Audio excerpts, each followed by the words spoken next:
Ini adalah sebuah rookie mistake dari seorang Pak Bahlil Lahadalia. Pak Bahlil pemula? Kesalahan yang pemula. Oh iya oke. Ini kesalahan fundamental, tapi hasilnya fatal.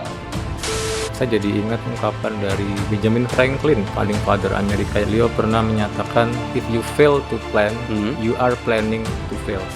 Ada 300.000 pengecer yang sudah bersedia menjadi subpangkalan, tapi yang terregister baru 300-an. Kecil sekali.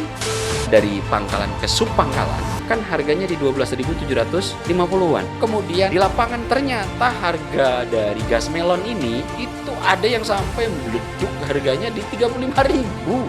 Selama ini yang gue dengar dan gue cek, ternyata yang banyak menyalahgunakan gas melon 3 kg ini adalah yang harusnya hak rumah tangga diborong oleh industri.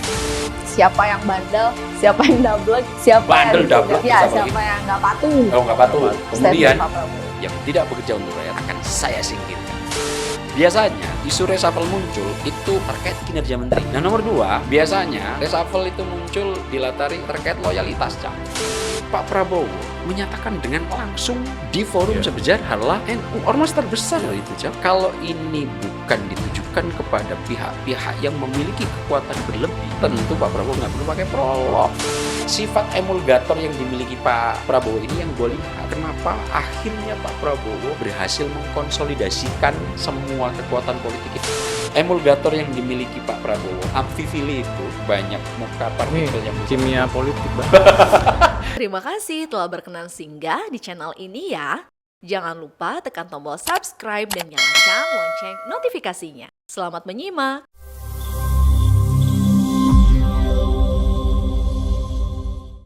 Assalamualaikum warahmatullahi wabarakatuh. Halo sahabat sekalian, salam sehat, salam bahagia, salam mutik. Ayo kita ngulik politik.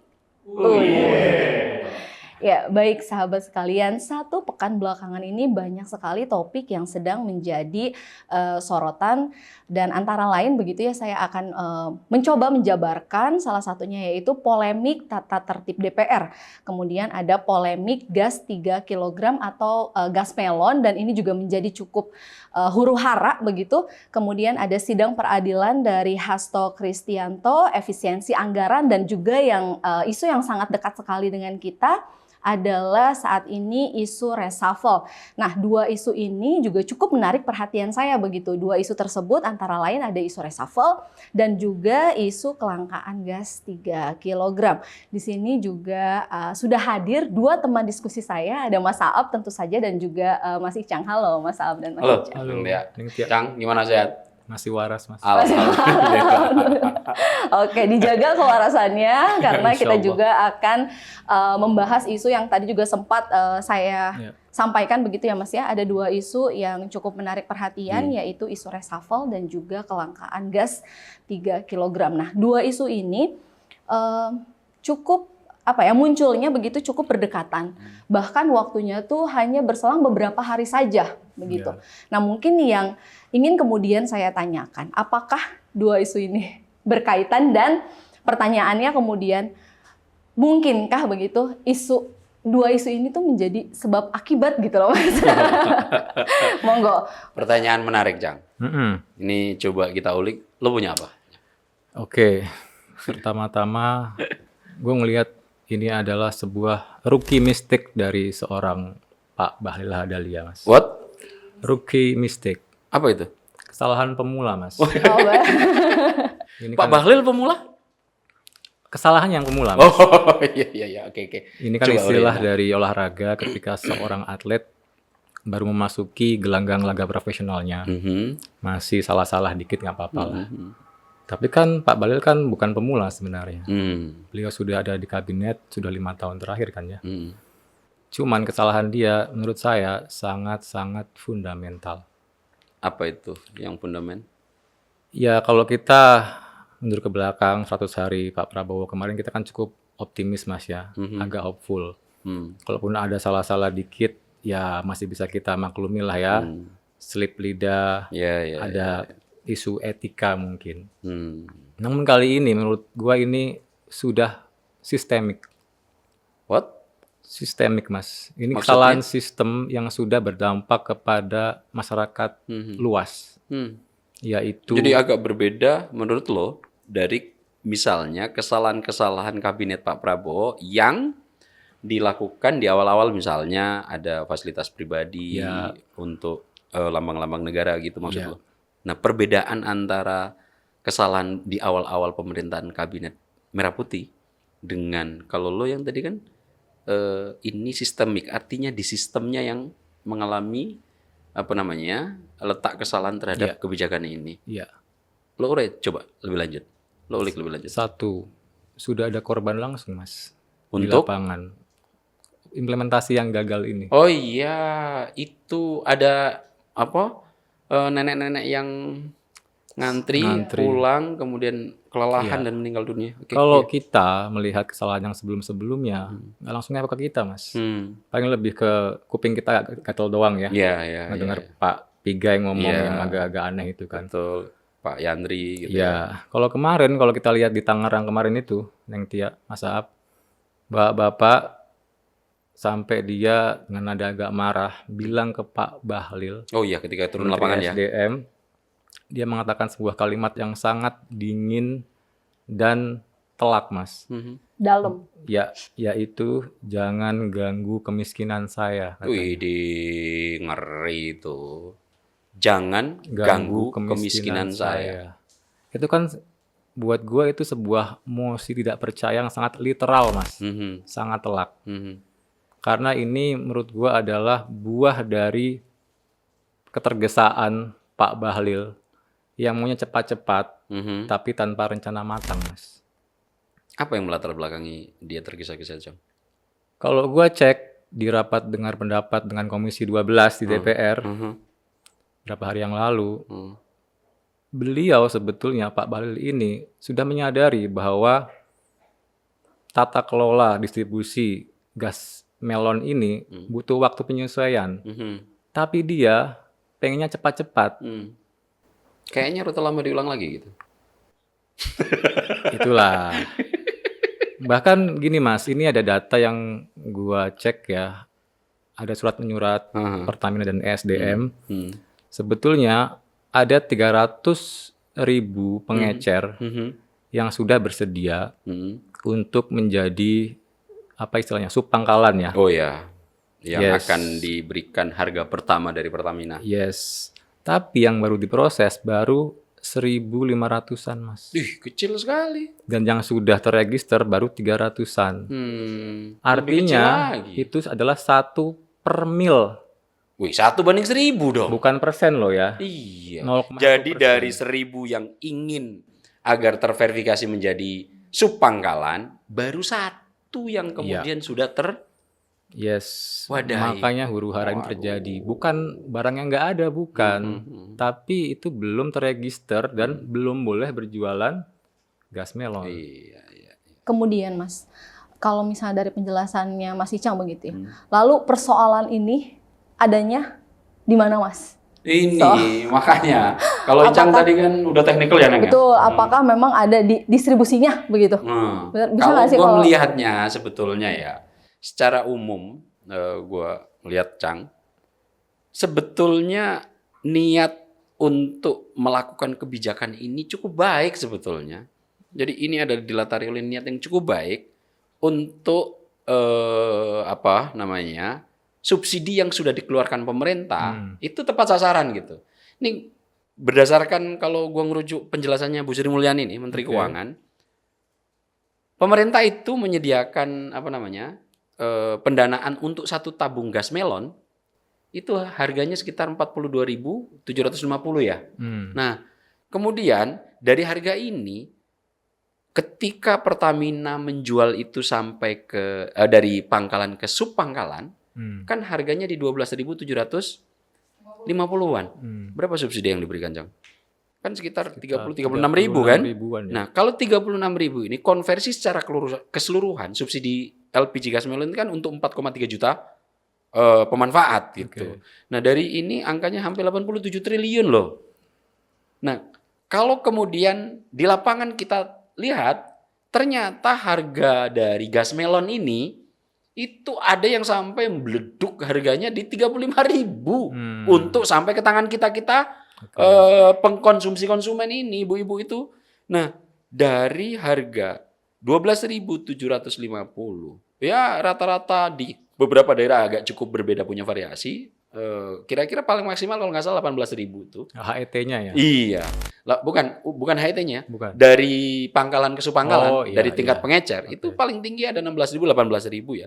Nah, dari harga ini tiba-tiba diterima oleh konsumen pemakai 35.000. Nah, ini sebetulnya kalau gue lihat niat baik dari kebijakan ini untuk menata ulangan yang begini-begini kan.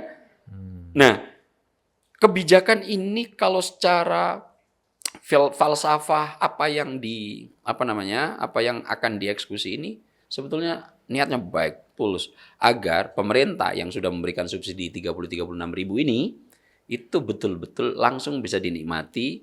Ada 4 kategori kalau nggak salah itu yang kategorikan untuk berhak menerima subsidi ini, satu rumah tangga. Itu kenapa kemarin ketika ngantri di pangkalan yang beli harus bawa apa?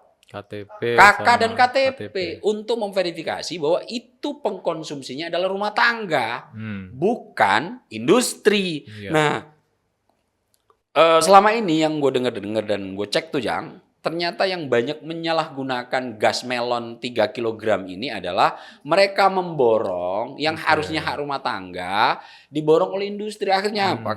Kalau non subsidi kan harganya tinggi banget itu. Yang 5,5 kg itu harganya di atas 100.000 kalau nggak salah. Kemudian yang 12 kilo itu harga rata-rata 205.000 itu. Di beberapa kan Indomaret juga menjual itu yang non subsidi. Nah, ini kadang-kadang diborong oleh pihak industri. Nah, kebijakan ini gue lihat itu untuk mengatasi yang kayak begini-begini. Kemudian yang 3 pihak lainnya yang harusnya mendapatkan subsidi ini kan siapa itu? UMKM yang sudah ada syarat-syaratnya. Tapi untuk 2 yang lain adalah untuk petani dan nelayan. Nah, harga sampai tingkat konsumen dari subsidi pemerintah ini jangan ada gap yang cukup tebal gitu, Jang. Nah, gue melihat niat baik ini sebetulnya kebijakan yang cukup ideal. Namun kalau melihat penjelasan lo tadi, Cang, ternyata untuk melakukan penjagaan ini kan semestinya harus ada simulasi. Betul. Tidak tergesa-gesa. Betul. Harus ada kajian. Minimal 1-2 pangkalan disimulasi lah. Proses ngurus izin untuk menjadi subpangkalan itu kan juga secara administratif syaratnya online semua. Sekarang pertanyaannya, agen ini tahu nggak OSS? Padahal kan nginput semua Data keluar persyaratan itu di OSS semua itu, Jang.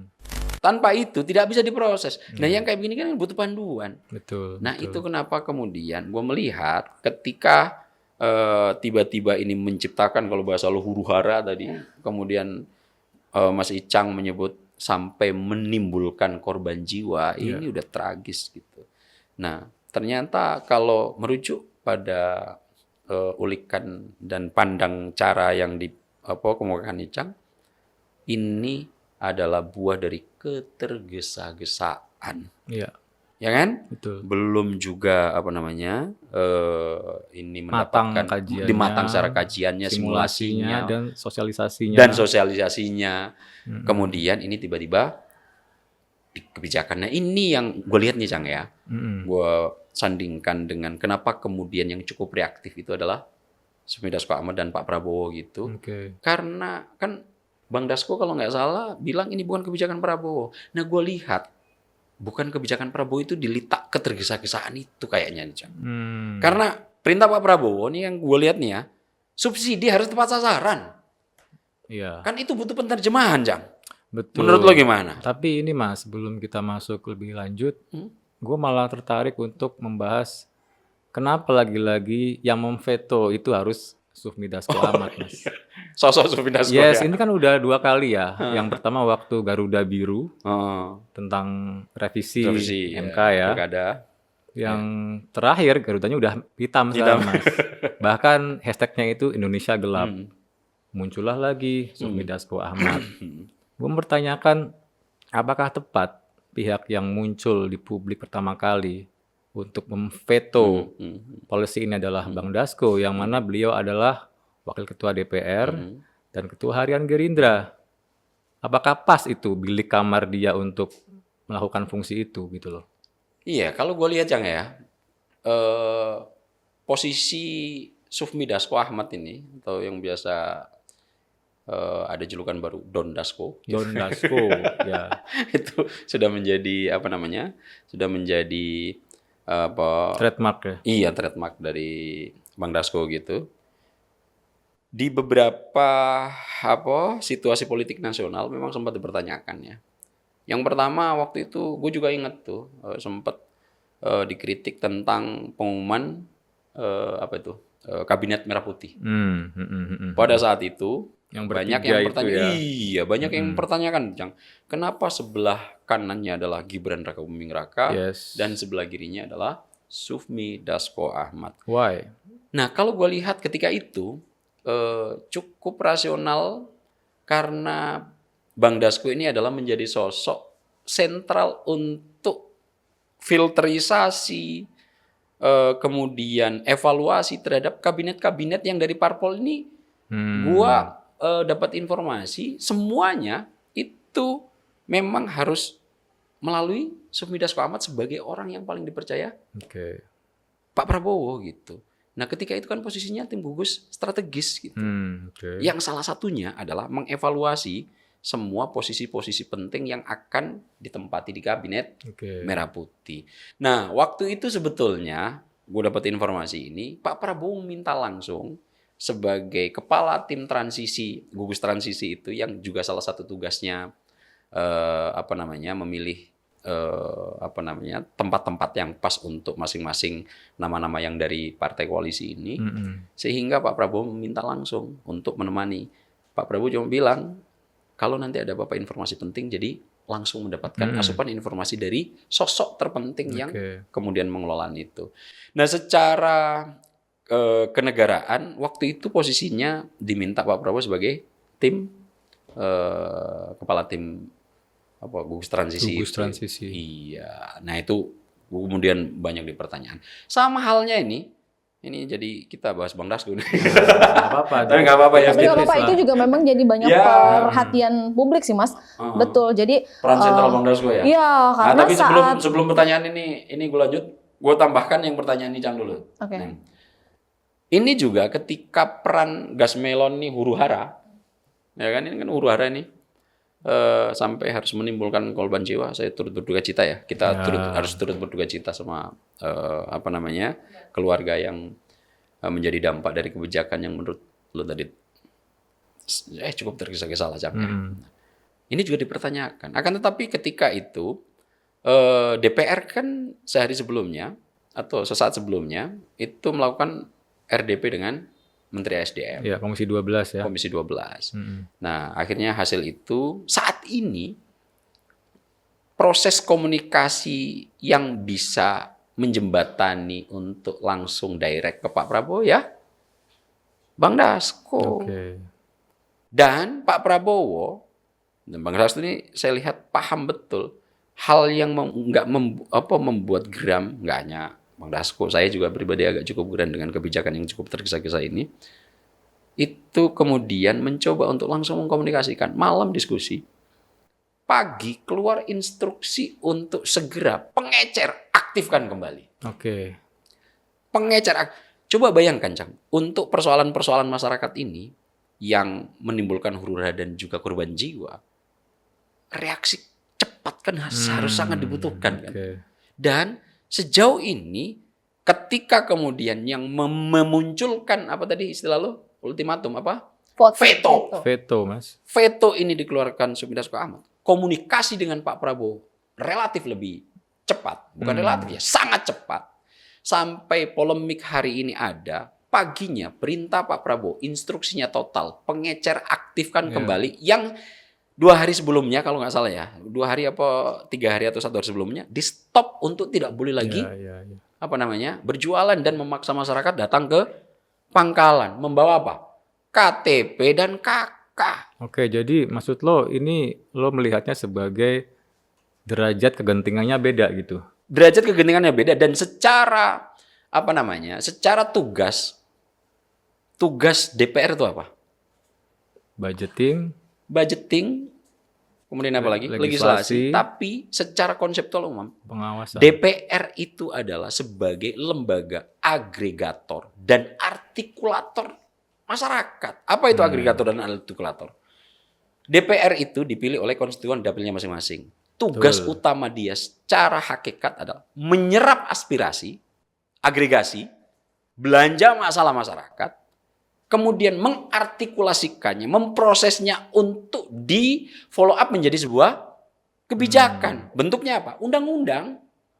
Dan ketika artikulasi ini sudah dilakukan, mengkomunikasikan dengan siapa? Sebagai pihak eksekutor dalam sistem kenegaraan. Eksekutif. Dalam sistem presidensial kita, eksekutif, legislatif, yudikatif. Eksekutif ini adalah eksekutor kebijakan. Betul. Untuk DPR ini adalah sebagai watchdog, balances, karena di sistem presidensial itu nggak ada oposisi. Check and balance itu langsung dilakukan secara kelembagaan, Cang. Eksekutif, check and balance-nya siapa? DPR.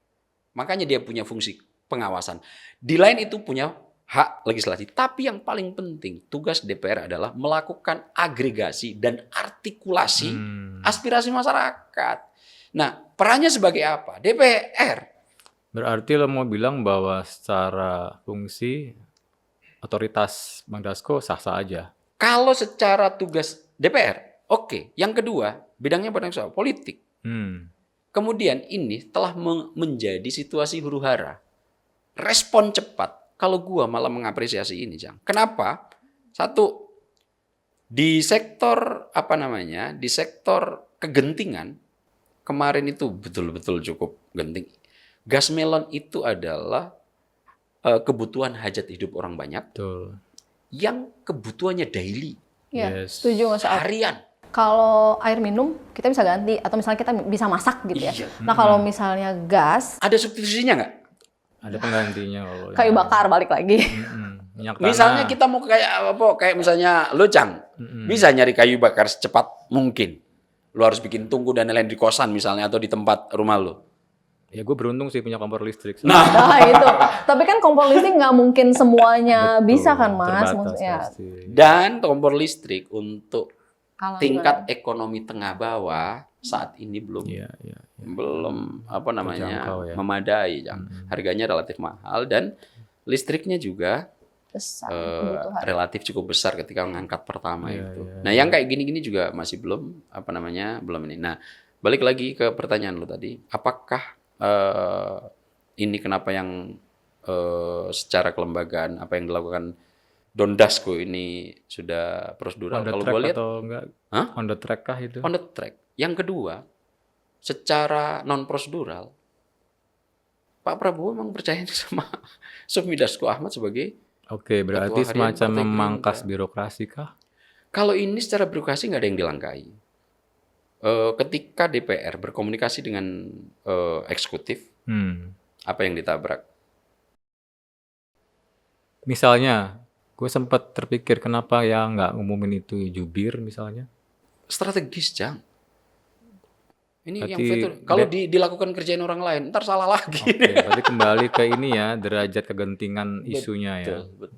Neng Tia gimana? Sudut pandangnya sebagai seorang mama mungkin ada opini. Terhadap 3 Enggak sih, kilogram. tapi benar. Menurut lo, respon pemerintah terhadap penanganan lo udah kasih pandangannya. Respon terhadap gas melon kemarin itu, menurut lo berdua gimana? Lo, Nang? Kalau tadi kan kita sempat ngebahas mengenai kemunculan Bang Dasko. Kalau misalnya Mas Ica kan menganggap itu sepertinya harusnya sih ada orang yang lebih tepat begitu ya. Tapi menurut Neng itu udah cukup tepat sih Mas. Nah, coba Bang Dasko nggak apa-apa gitu. Maksudnya Bang Dasko yang muncul responsif begitu ya. Apalagi memang Bang Dasko juga kan orang yang dipercaya begitu oleh Pak Prabowo saat ini dan juga mungkin kedekatannya juga cukup dekat, mengerti juga Prabowo tuh inginnya seperti apa begitu. Jadi ya nggak apa-apa. Ditambah lagi huru hara ini saat kemunculan Bang Dasko itu juga selesai gitu, dan itu yang diharapkan sama masyarakat gitu. Jadi Solusi lah kemudian kemunculan Bank Dasko ini Ya. ada, kita sebagai masyarakat kecil menengah begitu ya melihatnya udah jadi problem solving nih, Oke. selesai dan masih bisa masih bisa untuk dipasarkan kembali dan kita masih bisa mendapatkan gas melon Dan itu nggak di berlarut Sekarang lo larut mudah ya. lagi dapatnya. kenapa? Lo mudah lagi dapatnya. Mudah. Kalau lo Cang, pandangan lo sendiri Gimana? terkait dengan misalnya respon apakah ini prosedural atau non prosedural, lo punya ulikan yang lain? Ya gue sih ngelihatnya kalau dari segi kecepatan, ya cepat memang ya. Gue sih ngelihatnya mungkin ya ini bobot otoritatifnya mungkin ya Mas Iya. ya. Gue setuju juga. Itu yang dipertanyakan juga oleh Iya, jadi kayak semacam komunikasinya itu lebih direct. Iya. Gue bayangkan juga misalkan dikembalikan ke SDM, mungkin harus rapat lagi untuk veto PP-nya sendiri. Sorry. jadi lama lagi nanti berarti kalau misalnya Bisa jadi, tapi ya lagi-lagi kita kembali bahwa ini adalah kebijakan prematur, serampangan, dan rookie mistake, Oke. kesalahan pemula, Mas.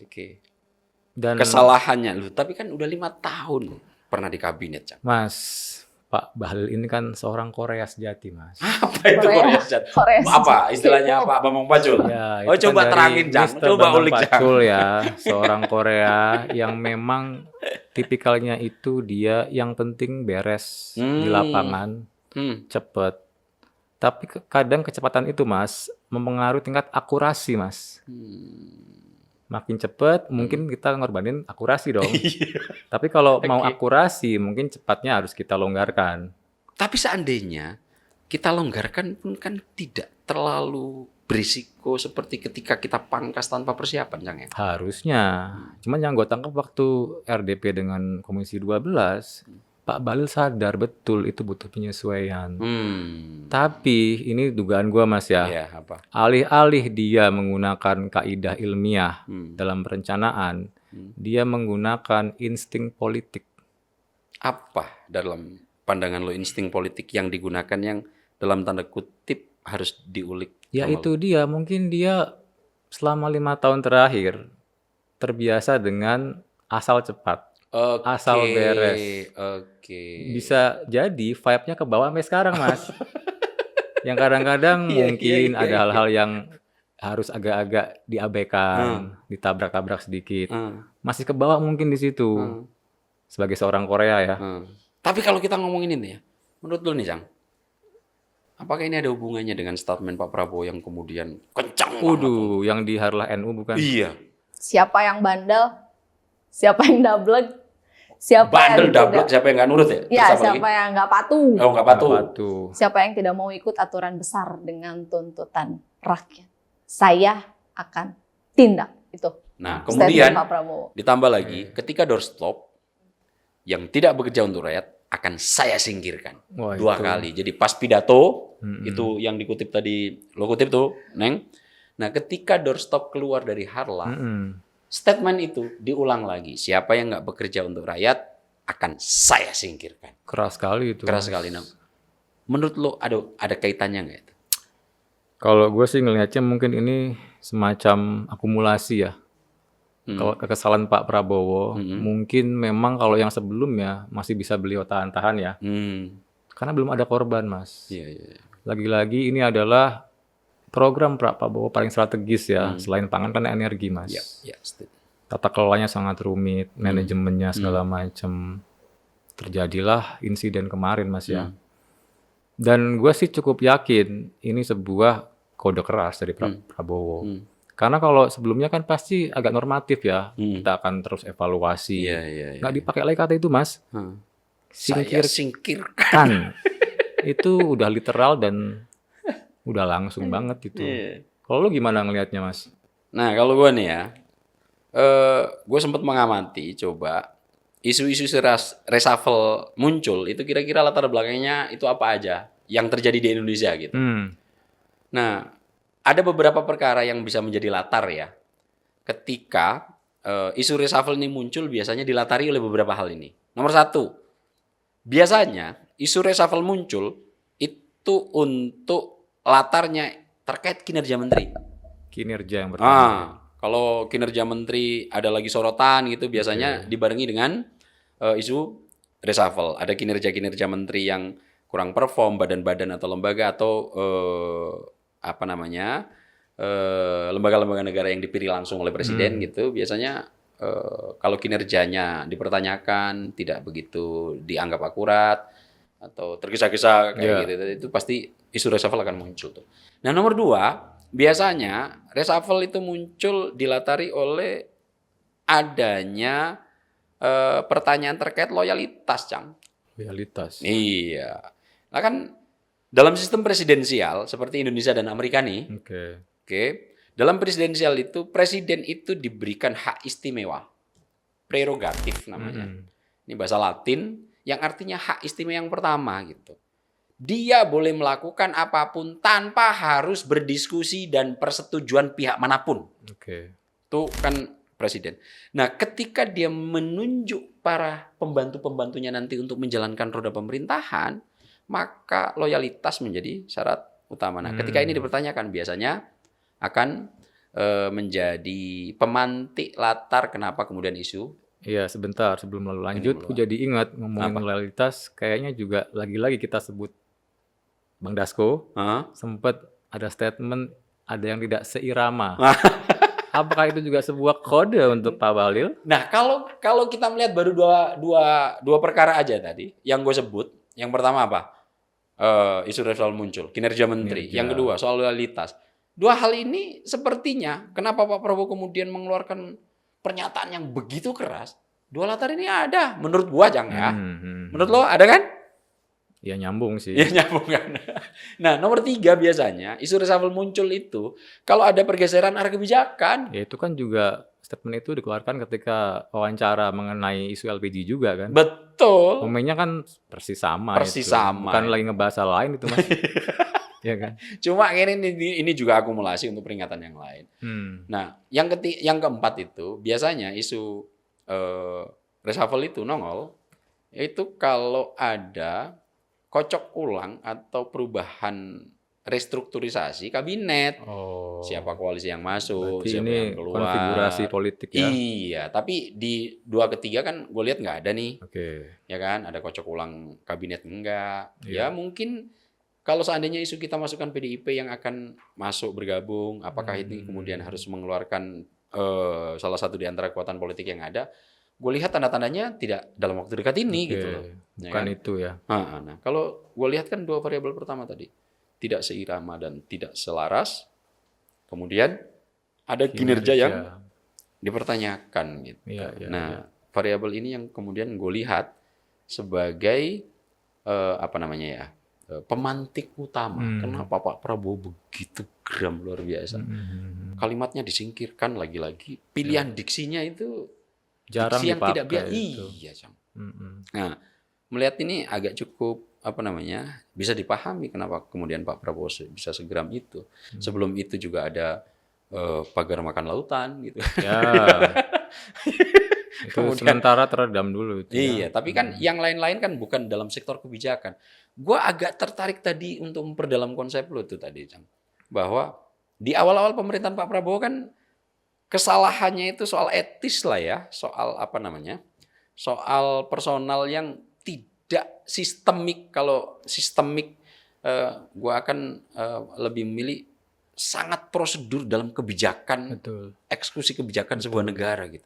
Kalau kesalahan pertama paling sempat Pak Yandri kan pakai kop untuk acara pribadi, kemudian orang dibuat geram sama pernyataan-pernyataan Pak Pigai. Kemudian ada pernyataan untuk gizi pangan pakai serangga, pakai ulet, pakai ini kan memang secara gizi baik, tapi kan masyarakat nggak terbiasa nih. Yang kayak begini-begini kan masih oke lah ya. Tapi kan untuk yang yang gas ini kan sudah eksekusi kebijakan. Esensial dan fatal sekali. Nah itu, Cang. Ini kesalahan fundamental, tapi hasilnya fatal gitu. Ya karena langsung menyangkut masyarakat sih Mas, masyarakat kecil terutama mungkin. Karena kan memang kalau misalnya yang dari pandangan saya gitu ya, Mas Icang dan Mas Aap, ini Prabowo tuh cukup responsif terhadap berbagai masalah yang muncul dan empati pedulinya terhadap masyarakat kecil tuh besar, tinggi gitu. Nah, begitu ada polemik huru-hara mengenai gas 3 kg ini muncul, kemudian langsung menyangkut masyarakat kecil, kemudian juga bahkan sampai menimbulkan korban jiwa begitu. Mungkin itu yang membuat juga Pak Prabowo geram dan ya miris juga kan kita melihatnya gitu. Ya, kita miris banget tuh. Kita diskusi offline tadi kan sempat aduh begini amat ya gitu. Nah, coba pandangan lu terkait itu apa? Kalau lo ada tambahan lagi? Iya, paling ini aja sih pertanyaannya. Pak Prabowo baru 3 bulan ya, kurang lebih lah, 100 hari lebih lah begitu menjadi Presiden Republik Indonesia. Idealkah reshuffle ini kemudian dilontarkan gitu Mas, di dalam 3 bulan masa kerjanya ini? Ini nih, langsung ke saya bola panasnya. Boleh. Ya. Kalau saya langsung melihat konteks dulu ya sekarang ya. Dengan 3 bulan ini kan saya sempat bilang kita masih belum bisa banyak komentar, masih awal. Tetapi lagi-lagi derajat blundernya seperti apa, dampak seperti apa. Nah, tapi kan kita punya algoritma di politik, Mas, itu sangat rumit sekali, Mas. Apalagi melihat konfigurasi koalisi. Jangan lupa beliau kan Pak Bahlil ini kan ketua umum partai yang sahamnya besar di Kabinet Merah Putih, Mas. Menurut saya ini juga harus berhati-hati, cermat. Namun jika ini sebagai sebuah indikator, udah masuk gitu Mas tadi soal kinerja, sama loyalitas yang nggak seirama. Maksudnya kan daripada nanti berlarut-larut, kesalahan yang pemula ini kan sebenarnya sangat tidak perlu, Mas. Bukan saatnya lagi ya. Orang yang sudah pernah jadi menteri. Kesalahan pemula itu apa? Rookie mistake. Rookie mistake. Saya Kalau kira ada sih ya. Rookie of the Year, ini Rookie Mistake of the Year. Ya? Betul, itu istilah dari olahraga kan. Olahraga. NBA kan. Okay. Dan lagi-lagi Mas, yang paling utama adalah ini bisa jadi sandungan buat program besar Pak Prabowo dalam kemandirian pangan dan energi. Tapi Lejang ya, menurut lo kenapa ya analisis lo Menteri SDM sampai bisa melakukan rookie mistake ini padahal sudah 5 tahun pernah duduk di kabinet, tapi kesalahan masih terulang. Menurut lo variabelnya apa tuh, Jang? Penyebab latar belakang? Kembali lagi tadi yang gue bilang, ini karakter mungkin bawaan dari Pak Bahlil, yang mungkin orientasi utama adalah hasil, Mas. Kalau soal kapasitas, ini Menteri SDM, Ketum Golkar, begini Mas, ini adalah pengalaman pribadi saya ya. Saya itu sekitar tahun 2010-2011 pernah bersentuhan nggak langsung sama Pak Bahlil. Satu ruangan berapa kali. Jadi, lo pernah ada interaksi tapi nggak langsung ya. Waktu itu bisa dibilang saya bawa map, beliau bawa map juga Mas. Masih jadi bendahara Golkar Papua 2010-2011. Dan memang beliau sangat lihai ya. Dulu HMI kalau nggak salah ya. Ketua HMI, terus jadi HIPMI segala macem. Namun menurut saya mungkin beliau sangat terpapar dalam pola birokrasi yang asal cepat beres. Tanpa mengindahkan berbagai mekanisme yang seharusnya. Jangan lupa Mas, Pak Bahlil itu karirnya naik menjulang tinggi di era pemerintahan Pak Jokowi. Yang mungkin bisa jadi cocok dengan gaya Pak Jokowi.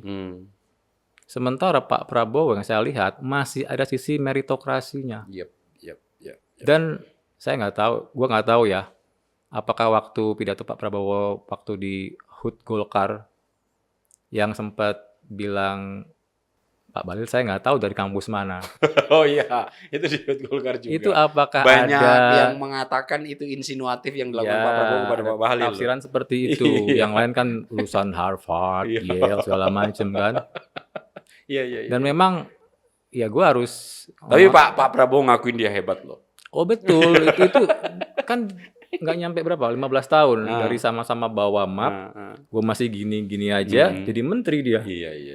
Hebat. Ingat betul gue waktu itu Mas, setiap kali orang yang disapa, siap ketua, siap ketua. Iya. Mungkin saat itu memang konteksnya cocok ya, lihai dalam Iya, mengambil iya. posisi, menyenangkan hati orang. Tapi Namun ketika sekarang sudah masuk level menteri dan ketua umum Golkar, menurut lo harusnya sih nggak seperti itu ya. Hmm, Dan satu lagi catatan gua, apa itu? awal Februari Hmm, pertama kali policy ini digulirkan, hmm, Pak Bahlil ini lagi ngurusin partainya outbound, hmm. yang kalau nggak salah juga beliau bilang ini terinspirasi dari retreatnya Pak Prabowo Prabowo. di Hambalang dan Ya, Tidar. jangan-jangan gue juga melihat apakah terlalu berat beban Pak Bahlil sebagai ketum partai besar Iya. yang kita tahu sekolah politik ternama di Indonesia kan Golkar, Mas. Iya. Dinamika internalnya juga Iya, sangat-sangat iya, kencang sekali. Hmm. Sementara beliau kan bukan darah biru di Partai Golkar, Mas. Hmm. Baru sekali ini seorang ketum Golkar nggak pernah menjabat sebagai pengurus DPP pusat. Yap. Dan Ini- itu meroket karena Pak Jokowi. Ya, betul. Konteks ini gua kira sih sangat penting ya untuk kita ingat ya. Hmm. Gimana dia melenting kalau Iya. kata Pak Pak Bambang Pacul. Bambang Pacul. Dan alat lentingnya betul. Yes. Tapi saat ketika itu. galanya sekarang sudah Berbeda. Iya. Jadi itu analisis Anabel gua, Mas. Analisis gembel gua adalah masih ke bawah vibe yang 5 tahun lalu mungkin. Iya, Pak Bahlil ini gitu loh. Itu kenapa kemudian ada Rookie Mystic of the Year ini. Yes. Dan satu lagi, komunikasi beliau menurut gua juga perlu diperbaiki ya. Oh, apa itu soal? Pola komunikasi kemarin kan gue cek di 3 pihak. Yang pertama itu ke masyarakat langsung kurang empatik gue lihat. Makanya bapak tua itu kan bereaksi karena ya menurut gue sih kurang empatik Iya. kayak komunikasinya. Yang kedua dengan DPR pas RDP itu defensif sekali beliau. Apa yang indikasinya yang lo lihat? Iya kan ada kritik ya mengenai kebijakan ini. Itu kan wajar ya karena juga berdampak sudah kocar-kacir. Lalu beliau defensifnya, ya sudah kalau nggak mau kita perbaiki ya nggak apa-apa, saya ikut aja. Itu kan kurang elegan. Ya. Yang ketiga Mas, dengan wartawan. Yang lo baca? Yang waktu itu kan ada satu wartawan nanya, ya mungkin nggak substantif. Tapi kan itu hak wartawan untuk nanya kan. Agak ofensif. Kamu ini nggak dengerin saya ya. Itu kan bukan era yang pas sekarang seperti itu Mas, pola komunikasi seperti itu Mas itu loh. Di era Pak Prabowo agak cukup berbeda ya. Iya gitu loh. Oke. Jadi mungkin bagi Pak Bahlil dan orang-orang sekelilingnya patut mendengarkan analisis Mas Isang sebagai evaluasi nih. Apa poin-poin lo itu tadi cukup berharga jika diterima dengan lapang dada itu.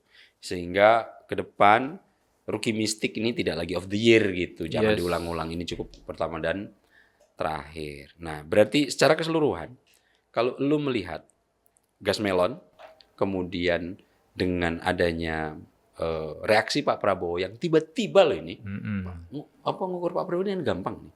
Apa yang diucapkan itu adalah yang sedang menggelayuti di dalam pikiran alam sadar beliau gitu. Nah, membaca Pak Prabowo nggak terlalu sulit. Tiba-tiba setelah kasus itu, Pak Prabowo menyampaikan itu di Harlah. Ini sangat berkaitan. Apakah ini lu, Cang, mengulik ini, melihat ini, kalimat Pak Prabowo ini nujunya ke salah satunya ke Pak Bahlil misalnya? Ya kok kira sih secara umum mungkin buat semuanya ya sebetulnya kan. Bagaimana banyak sekali kan tantangan di awal-awal. Ya memang nggak semuanya mulus Mas. Tapi gue cukup yakin, cukup khusus mengarah ke skandal huru-hara kalau kata Neng Tia itu. Gas melon ini. Huru-hara yang ada ujungnya. Lagi-lagi itu korban jiwa tuh. Iya. Ya, lanjut. Ya, jadi ya sangat beralasan kalau Pak Prabowo akhirnya mengeluarkan statement yang keras sekali. Tapi satu variabel Mas, Apa? Pak Bahlil kan ketua umum Golkar Mas. Gimana kalkulasinya nih Mas? Iya, itu loh yang gue juga mikirin nih sama Cang. Ini tidak biasanya Pak Prabowo harus memberikan prolog untuk melakukan sesuatu secara publik yang cukup luas gitu. Dalam 3 bulan terakhir ini, ketika Pak Prabowo mengeksekusi sesuatu, misalnya menghapus UMKM, ada wacana nggak? Utang UMKM puluhan bahkan ratusan miliar, tantangannya begitu aja. Eksekusi mau Garuda, ada pengumpulan wacana berlebihan di awal-awal? Nggak ada. Tiba-tiba, nih pakai mobil dinas mau Garuda, nanti akan produksi untuk semua menteri. Kemudian menaikkan gaji guru. Tidak langsung beliau yang ngomong. Ada perwakilan-perwakilan yang perwakilan-perwakilan yang kemudian menarasikan dan mengkomunikasikan itu ke publik. Gaji guru, hakim, semuanya lewat perantara ya. Nah, tiba-tiba ini secara personal Pak Prabowo menyatakan dengan dengan langsung di forum sebesar Harlah NU, ormas terbesar loh itu, Jam. Betul. Dan kalau ini bukan ditujukan kepada pihak-pihak yang memiliki kekuatan berlebih, tentu Pak Prabowo nggak perlu pakai prolog, ya kan? Tapi ini pakai prolog loh. Jadi cukup bisa kita baca bahwa memang dampak lompatan kebijakan yang kemudian Bang Dasko harus memveto, dan yang jangan pernah lupa kalimatnya lagi-lagi adalah bukan kebijakan Pak Prabowo. Betul. Ini sepertinya agak cukup dalam gitu. Warning ini. Akan tetapi kalkulasinya karena ini adalah kekuatan politik nomor 3 di Indonesia. Kita tahu pileg siapa yang menang? PDIP. Nomor 2 siapa? Nomor 2 Golkar kan? Kekuatan nomor 2 di Indonesia. Tentu Pak Prabowo juga memang harus memberikan warning, tapi kalimatnya keras sekali. Dan ini gue lihat dalam 3 bulan ini bukan gaya Pak Prabowo untuk mengambil keputusan sesuatu. Nah, tentu dengan besarnya kekuatan politik yang misalnya ada di Pak Bahlil gitu misalnya ya, kalau gue ini konteksnya Pak Bahlil, tidak hanya Golkar loh, Pak Jokowi tetap ada di sana kan. Tentu Pak Prabowo juga harus tetap mengkalkulasikan ini karena hubungan Pak Prabowo dan Pak Jokowi juga cukup masih baik-baik aja. So far ya, jauh ini ya. Itu masih berjalan mulus meskipun udah mulai dari riak-riak apa gimana? Mulai ada ini, tapi gue lihat sih enggak sih, Jang. Gue masih meyakini gue masih meyakini bahwa Pak Prabowo ini masih menjadi emulgator yang sangat memadai. Emulgator. Bahasa apa lagi? Emulgator itu di kimia itu ada benda-benda yang secara alamiah tidak akan bisa bersatu. Gitu. Gua ambil contoh paling sederhana, air minyak gitu. Nah, air dan minyak ini kalau secara alamiah langsung kita satukan, dia akan terpisah dengan sendirinya. Nah, akan tetapi dia ini tidak kemudian selamanya tidak bisa bersatu. Bisa bersatu, ada syaratnya. Apa? Perantara. Yang menjembatani keduanya untuk bisa bersatu. Nah, itu namanya emulgator. Nah, sifat dari emulgator ini kenapa bisa menjadi penjembatan air dan minyak? Karena dia punya sifat amfifili gitu. Amfifili. Apa itu? Amfifili itu adalah sifat yang emulgator punya 2 sisi molekul yang suka air, yang disebut hidrofili, sama molekul yang suka minyak, lipofili. Jadi satu molekul yang terkandung 2 molekul atau ini punya 2 muka nih, mewakili untuk bisa ayo gabung sini, dia memecah partikel air menjadi sangat kecil. Yang lipofilinya memecah partikel minyak sangat kecil, makanya kemudian ketika diaduk maka ini akan menimbulkan sebuah adonan kimia baru yang disebut emulsi. Emulsi itu itu ya. Iya, hasil campuran yang sudah dimediasi oleh emulgator antara air dan minyak yang kemudian menjadi cairan baru, namanya emulsi. Nah, gue mengambil analogi ini karena Pak Prabowo bisa menjadi emulgator karena dia punya 2 sisi hidrofili dan lipofili tadi, Cang. Pak Prabowo ke Bu Mega juga memiliki sejarah yang panjang. Kemudian hubungan bahkan saling membantu ketika dalam posisi yang cukup sulit begitu. Bu Mega, PDIP, Pak Taufik Kemas pernah kemudian mengundang pulang Pak Prabowo ke Yordan ketika harus sejenak mengasingkan diri karena situasi politik nasional. Pun demikian halnya Pak Prabowo ketika Bu Mega. Apapun yang terjadi dalam Bu Mega, batu tulis dan lain-lain, Pak Prabowo masih hormat total sama Bu Mega waktu Soekarno Putih. Demikian pula dengan Pak Jokowi. Kalau misalnya gua analogikan Bu Mega tadi air gitu, Pak Jokowi minyaknya, hidrofilinya ada, lipofilinya. Pak Prabowo diajak bergabung oleh Pak Jokowi, berkenan. Dan Pak Prabowo akhirnya menyerap banyak nilai-nilai baru dalam proses politik nasional dari Pak Jokowi. Bahkan jasa terbesar Pak Jokowi adalah meskipun tidak menjadi variabel satu-satunya, mengantarkan Pak Prabowo menjadi sosok paling tinggi di Indonesia. Nah, sifat emulgator yang dimiliki Pak Prabowo ini yang gue lihat. Kenapa akhirnya Pak Prabowo berhasil mengkonsolidasikan semua kekuatan politik yang ada ini, bahkan termasuk PDIP meskipun secara definitif belum menyatakan gabung ke pemerintahan Pak Prabowo, tapi kan secara informal di DPR semua kebijakan Pak Prabowo tidak didukung PDIP. Sempat memang riak-riak kecil ketika 12% PPN. Akan tetapi ketika Pak Prabowo menjawab itu dengan elegan, ternyata ini mengarah tengah atas, PDIP sangat mengapresiasi. Nah, emulgator yang dimiliki Pak Prabowo, amfifili itu banyak muka partikel yang bisa kimia politik banget.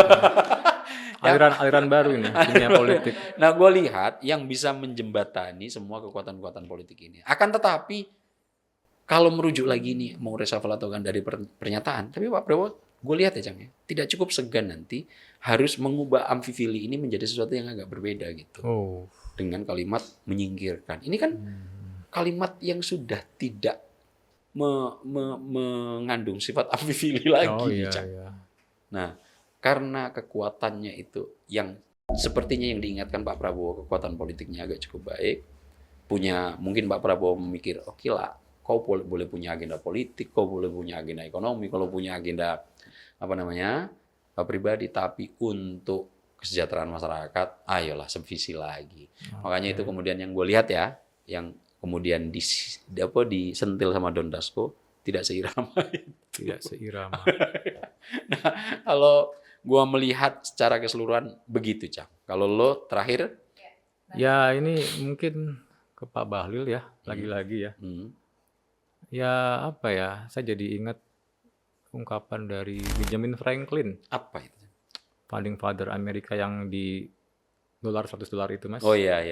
Beliau pernah menyatakan, if you fail to plan, you are planning to fail.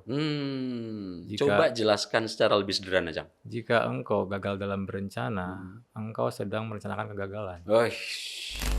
Dalam.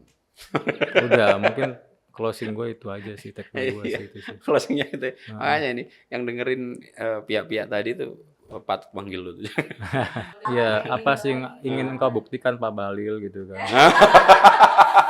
Tapi ini juga untuk perhatian menteri-menteri yang lain nih. Oh betul. Kan rating survei sebagai pembahasan terakhir kan survei sudah banyak tuh yang menganalisis dan memberikan skor-skor terhadap kinerja para menteri itu ya. Tertinggi terburuk kinerjanya. Ini gitu bukan sekedar isu elit ya, isu semua lapisan masyarakat soalnya.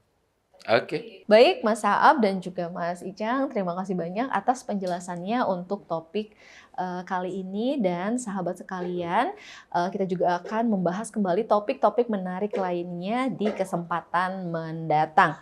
Bagi sahabat sekalian yang punya topik ataupun isu yang ingin kita ulik di episode kita selanjutnya, silahkan untuk menyematkan di kolom komentar. Kita bertiga pamit undur diri. Wassalamualaikum warahmatullahi wabarakatuh. Salam sehat, salam bahagia, salam ngutik. Ayo kita ngulik politik. Terima kasih sudah menonton video ini sampai akhir ya. Agar tidak tertinggal video-video kami selanjutnya, yuk jangan lupa tekan tombol subscribe dan nyalakan lonceng notifikasinya. Dan untuk berdiskusi, silahkan tuliskan pendapatmu di kolom komentar ya.